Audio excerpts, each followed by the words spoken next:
My name is Sherry, for those who don't know me. I help overworked women answer what is for dinner. It's my very favorite thing to do, but I do help anyone who needs help with what's for dinner. So we're gonna make this chicken teriyaki and rice, and I haven't done it on the slow cook setting ever yet. I usually do it on the pressure cooker setting, but I'm gonna do it on slow cooker today. I'm gonna let this baby cook all day. And I'll let you guys know how it turns out, since it's gonna be the first time for me, all right?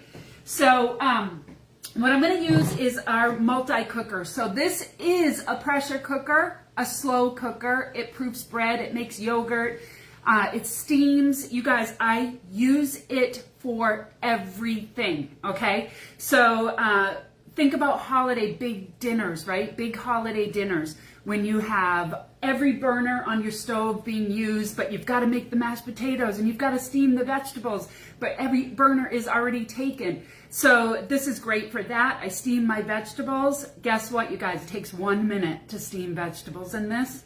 And it takes 5 minutes for potatoes, and then you let it sit for 5 minutes. So a total of 10 minutes.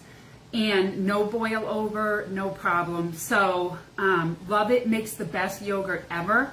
What I'm gonna share with you today, I'm gonna do a slow cooker recipe, and we're going to go ahead and take our chicken, and I'm gonna put it in the multi-cooker. So you guys, when you're doing slow cooked, if you want a lot of extra flavor, you wanna go with the bone in for your meat. So I'm doing bone in, skin on chicken thighs. You can do legs, you can do, you can go ahead and do breast. It just might be a little drier and not as much flavor. So that's at the bottom of my pressure cooker. And now what I'm gonna do is I am going to make the sauce that we're gonna add into this. So it's 1/4 cup of soy sauce. If you have lower sodium, that's even better. I'm gonna put in some sesame seeds, about a capful. We're gonna do 2 tablespoons of honey. Now, I'm not gonna measure my honey, you guys, so please forgive me. I'm not a big measurer in general, but 2 tablespoons of honey, and then 2 tablespoons of rice vinegar. If you don't have rice vinegar, a lot of people don't keep it in their house. You can skip this part and it'll be fine, but it does give it a little extra tang. And then we're gonna add some fresh garlic. So if you have not seen our garlic press, for those of you who have not seen it, we have this little tool that sits on the handle here so that you can get all the excess garlic out of the little holes on the bottom. You don't have to touch your garlic.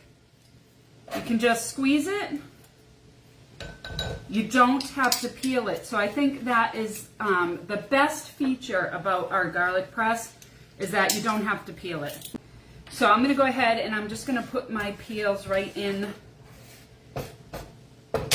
my container. Our prep and store container holds the bowls off of the counter, which is so nice for trash and for prepping and putting your food inside of in the bowls for storage. So now I'm going to do some fresh ginger, my pivoting peeler that I love so much, that you can put whatever way works for you. Like potatoes, you might want a longer peel.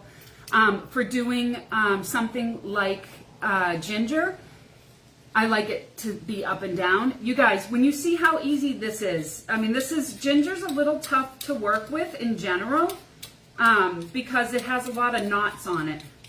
But it's so easy. It's just so easy to peel. And then this is our zester, and it's great for doing ginger. So you can go any which way you want, okay? There's no, it doesn't have to be up and down. You can go in any direction you want.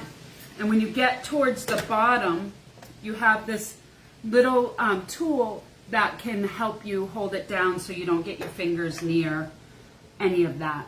And then you take it and you just go twist all the way around. And it has what I like to call, I guess I would call it windshield wiper, like a wiper inside. see that?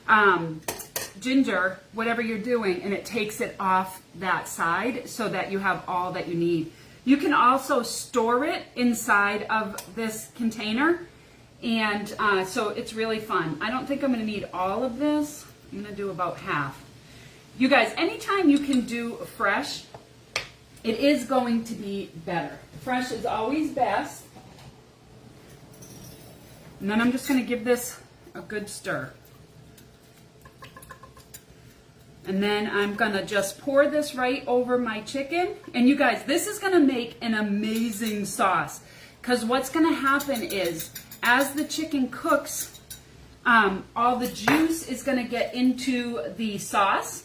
And you're going to have quite a bit of sauce left at the end of this. It's perfect for your rice. So, all right, so that's everything I'm going to put in here. And now what I'm going to do, you guys, is I'm going to put my 3-leg stand in here, because this is what my rice is going to sit on. So you guys, I have long grain rice, and I don't know if you've ever heard this before, but you are supposed to rinse your rice, okay? It takes the extra starch out so that it's fluffier, but it also takes any debris out, because, you know, there can be debris left on rice. And so when you do that, you get rid of all of that, okay? So you guys, if you want the recipe, put recipe in the chat and I'll make sure you get the recipe. So, so this is our ceramic bowl. It actually is a feature that you can get with the multi-cooker. And you just put the cover, there's a silicone cover right over the top when you're doing something like rice, okay? And then I'm going to put this in so I can easily get my ceramic bowl out of my multi-cooker. And actually, I think I might put it on here and put it down, so that it's just easy to be able to pull this out. Now you're going to want to use pot holders. This will be super hot when it's done. And so I told you guys I'm going to do the slow cooker setting. I'm going to go ahead and I'm going to put this on the slow cook setting. And it auto tells me that it's going to be 8 hours on low. If I wanted to change this to high, I could do 4 hours. If I thought it needed more time, I would go ahead and do maybe 10 hours, something like that. But I'm going to go ahead and do 8 hours. I think 8 hours is going to be plenty. And what's going to happen is when this is done, it will automatically switch over to warm, and it'll stay in here warm. So think about those days that you have work, right? You're thinking about, I have to get something ready for dinner really quick. When I get home, I'm hungry. I just want to eat. There's all kinds of recipes you can do in the slow cooker setting, but there's also recipes when you do the instant quick recipes. You could do that in the morning, and while you're getting ready for work, you could put it on the pressure cooker setting while you're getting ready for work, and then pop it in the fridge and just reheat it when you get home. There's a couple of different ways that you can do it if for those busy weeknights. Okay, so so we're gonna let that go, you guys. This is it. It is that easy. Are you kidding me? And I'm just gonna top it when it's done with some scallions. And you put the rice in a bowl. You put your chicken over it. Put some scallions over it. Pour some sauce over it, and it is outstanding. A couple of things I want to share with you guys. Okay. So we have our holiday products that just came out. Now, to me, there is nothing in the world cuter than this, mitten tongs. Think about those charcuteries, like I did a charcuterie board last week for those of you who are on. This would be a fun addition to entertaining with charcuterie, or really anything. We have some new peppermint dip. So you can make desserts with this. There's recipes for this. So this is really fun for the holiday season time. And then we have some gift boxes. So this is a gingerbread making gift box. It has your card, it has your gingerbread, it has your icing, and your molds on the bottom. to make gingerbread houses. Super fun. And then this one I think is my favorite because I've been able to try the hot chocolate and it's so good. So sea salt, milk chocolate, we have gingerbread, and we have chocolate cherry. 1 tablespoon of the mix for a cup of hot chocolate, and we figured out that there's about 12 tablespoons in each one. So, and then you have this homemade marshmallow bag, and you can make homemade marshmallow and store them and put them in your hot chocolate. How fun is that? So lots of great things happening.